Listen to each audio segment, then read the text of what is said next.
We're in Northwest Washington, D.C., and we're hearing from everyday residents the value of his organization, Crisis Management Unit, what they bring to the table. And let's hear it first from another resident of the community. Yes, yes, sir. The brother's always on his post. He's doing everything actually. He one of the brothers. Every day out here. Trying to stop the violence. Killing. He's just a good brother. Out here every day for his people. What do you think motivates him to be out here every day? I think it's the spirit of God. The spirit of God. Brother Darrell is a very strong individual in our neighborhoods around DC everywhere. He don't just single out uptown Northwest. He going southeast, southwest, northeast, northwest, even some parts of Maryland. You understand? Where it's predominantly, well, I'll say, I don't want to say just totally is for black man. He for all mankind. Good afternoon. We're interviewing a shop owner here in Anacostia on Martin Luther King Avenue, which is the new Marion Barry Avenue. And I just wanted to know, as it relates to the individual who provides services to your community, what do you think about the services that he provides? Brother D, he's very efficient, man. He provides stability. He brings stability to the community. You actually see him out in the community, stepping amongst the people. Boots to the ground, as you could say. I think that's what the people really need versus someone who's just all talk and more so behind the scenes and not upfront and personal with the people. So that's what he brings to the community. You see him actually out and about stepping with the people. So he talks the talk and walks the walk. Action, absolutely, 100%. All right. 100%. Hello there. I'd like to welcome Brother Davis here today. We're doing an interview on behalf of Brother Darrell, who's doing an interesting tour in DC. It's not the normal tour where you go visit monuments and things like that. My brother D is touring DC schools, and he's on a Stop the Killing tour, which is very interesting and timely. And again, we got Brother Davis here, and Brother Davis has some history with Brother D, and I'd like him to, say a little something about what that consists of. How did those two, you and Brother D, interact? Uh, we met years ago. Like I said, we were sellers. We journeyed together, man, through Lorden, the Feds. We function together. We represent two different entities. He's the Nation of Islam, and I'm Moral Sign Temple. But we both for the same cause, and that's uplifting. Basically, that's been our journey. As far as brother, my journey with Brother D, man. He taught me a lot. He like my mentor, my big brother, right? And he taught me a lot, right? And basically, that's a few values that I was missing as I came in as a youngster, and made me see it from a different perspective. So what were some of those values that Brother D shared with you? And this was in the institution, right? Right. What were some of those values? Some of those values were self-respect, man, and uplifting, right? We both was in for heinous crimes, right?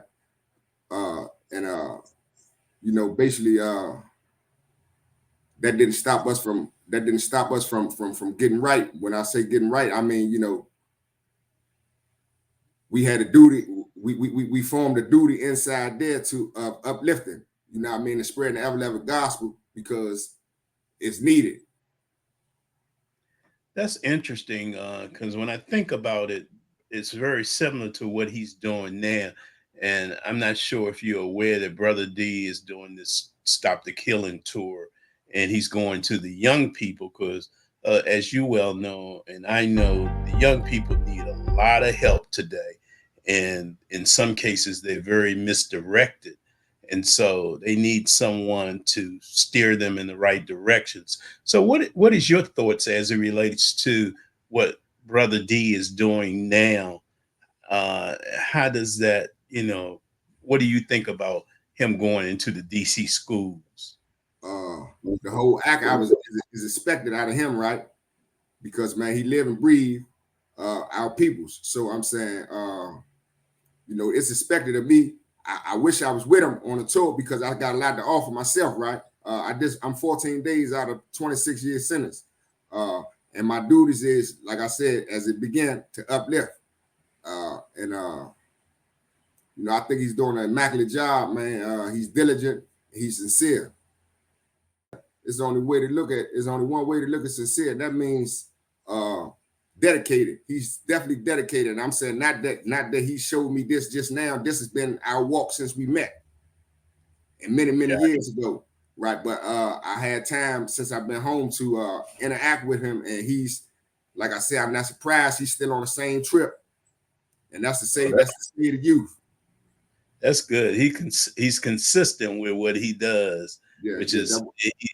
He said a statement, and I said it in the interview earlier, which was very interesting. He said that the youth life is more important than his life. So what I interpret that as that, he's willing to lay down his life for the youth of today. Right. He's that type of guy, right? Once he's committed to something, man, he's in it to win it, man.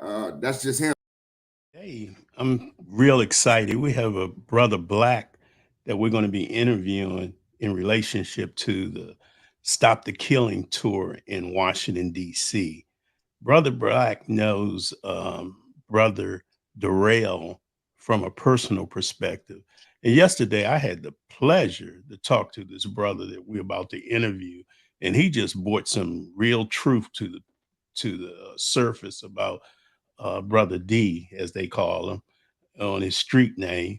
But he brought some real truth about this brother's history. So, Brother Black, can you just share a little bit how you first became interacting with Brother Darrell, who's doing this Stop the Killing tour in DC?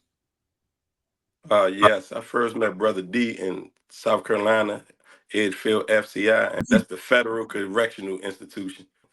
What made me take to Brother D instantly was his presence, and he had a big presence, especially when it came to issues, no matter the ethnicity, the race, the by culture, no matter what, Brother D was always present with a presence of peace.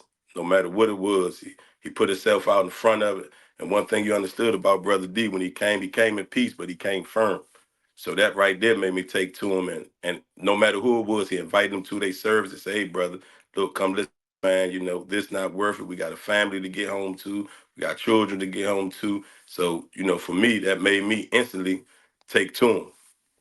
So, Brother D was really a peacekeeper in the institution, if I'm hearing you correctly.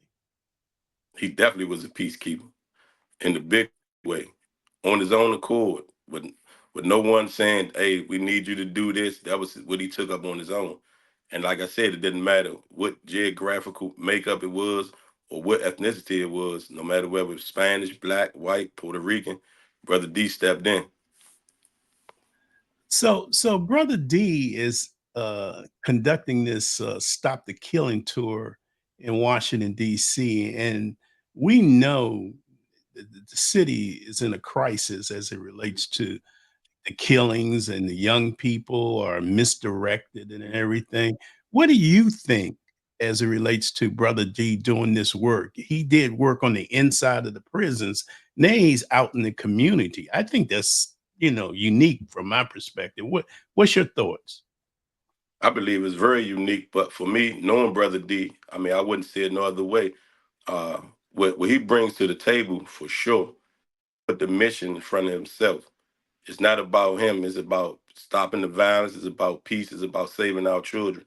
And that's something very, very unique about him is he boots on the ground. He's not just talking.